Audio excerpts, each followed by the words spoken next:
కెరీర్ని ఎలా ప్లాన్ చేసుకుంటే లైఫ్లో సక్సెస్ అవ్వచ్చు మీ ఒపీనియన్? అంటే కెరియర్ని ప్లాన్ చేయడం అంటే డెఫినెట్గా ముఖ్య పాత్ర వాళ్ళ చదివిన చదువుకి లింక్ ఉంటుందండి, అంతే కదండి.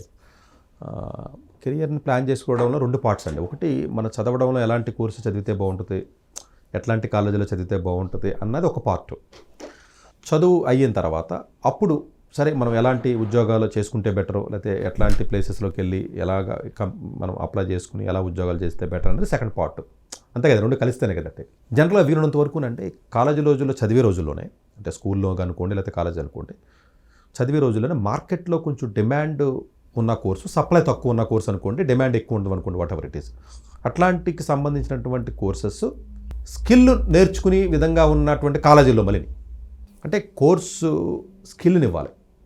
స్కిల్ని సపరేట్గా మీరు నేర్చుకుందాం అనుకుంటే అది ఈజీ కాదు కదా, దానికి సపోర్టింగ్ సిస్టమ్ ఉండాలి కదా, ఫ్యాకల్టీ కానీ రీసెర్చ్ అని ల్యాబొరేటరీస్ అని ఇవంతా ఒక సిస్టమ్ ఉండాలి కదండి. ఇప్పుడు మీ దగ్గర ఏమీ సరైనటువంటి వంట సామానం లేకుండా వంట మంచిగా వండాలి అనుకుంటే కాదు కదా, మీకు నేర్పించి వంట ఓడు కూడా ఆడి దగ్గర కూడా సామానం ఉండాలి, అన్నీ ఉంటేనే మీరు ఏదైనా హ్యాండ్స్ ఆన్ ఎక్స్పీరియన్స్ వస్తే నేర్చుకుంటారు. మెడికల్కి వెళ్ళి నాకు స్కిల్ రావాలంటే పేషెంట్ లేకుండా స్కిల్ ఎక్కడ వస్తుంది నీకు?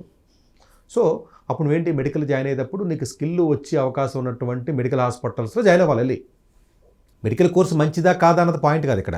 మెడికల్ కోర్సులో స్కిల్ కూడా నీకు వస్తేనే అప్పుడు ఆ మెడికల్ కోర్సు మంచిది.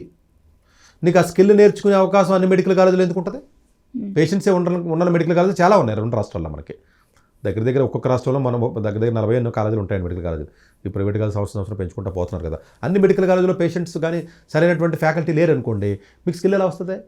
చేయరు కదా. ఇప్పుడు లా ఉందండి, మంచి అంతే కదండి, మూట్ కోర్ట్స్ కానీ లేకపోతే దానికి మంచి గెస్ట్ ఫ్యాకల్టీ జడ్జిలు కానీ వచ్చి చెప్పడం కానీ లేకపోతే దానికి సంబంధించినటువంటి మొత్తం ఒక సిస్టమ్ ఉండాలి కదా. లా అంటే ఆ సిస్టమ్ లేని కాలేజీకి మీరు వెళ్ళారనుకోండి, కాలేజీ గొప్పతనం ఏముంది, స్కిల్ ఉంటే చాలు కదా మీరు అనొచ్చు. ఆ స్కిల్ ఎలా వస్తాను నేను అదండి, కాలేజీతో పనే ఉంది, స్కిల్ ఉంటే చాలు కదా జాబ్ వస్తుంది మీరు అనుకోవచ్చు, వినడానికి బాగుంది, ఆర్గ్యూ చేయడానికి బాగుంటుంది. బట్ ఆ స్కిల్ రావాలన్నా కూడా ఎలా వస్తుంది మీకు అన్నది క్వశ్చన్. అది కాలేజీకి సంబంధం లేదని మాట ఎలా అంటాం మనం? డెఫినెట్లీ ఉంటుంది. కాలేజీకి లింకే కదండి. ఇది కాలేజీ అంటే ల్యాబ్ ఉండాలండి. ఇప్పుడు మీరు మెకానికల్ ఇంజనీర్ ఫ్యాకల్టీ ఉండాలి, ల్యాబ్ అయితే ఉండాలి కదా, టర్బైన్ ల్యాబ్ ఉండాలి కదా. ఏమి నేర్చుకుంటారు మరి? స్కిల్ అంటే ప్రాక్టికల్గా మీరు నేర్చుకున్న థియరీని ప్రాక్టికల్గా అప్లై చేయడమే స్కిల్ అంటే, అంతే కదండి. సో అందువల్ల ఏంటంటే జనరల్గానండి కెరియర్ని ప్లాన్ చేసుకున్నప్పుడు ఎప్పుడు కూడానండి మీరు జాయిన్ అయ్యి కోర్స్కి డిమాండ్ ఉండాలి, ఆ కోర్స్కి స్కిల్ నేర్చుకునే విధంగా ఉన్నటువంటి అట్మాస్ఫియర్ ఉన్న కాలేజీలో మీరు చదవాలి.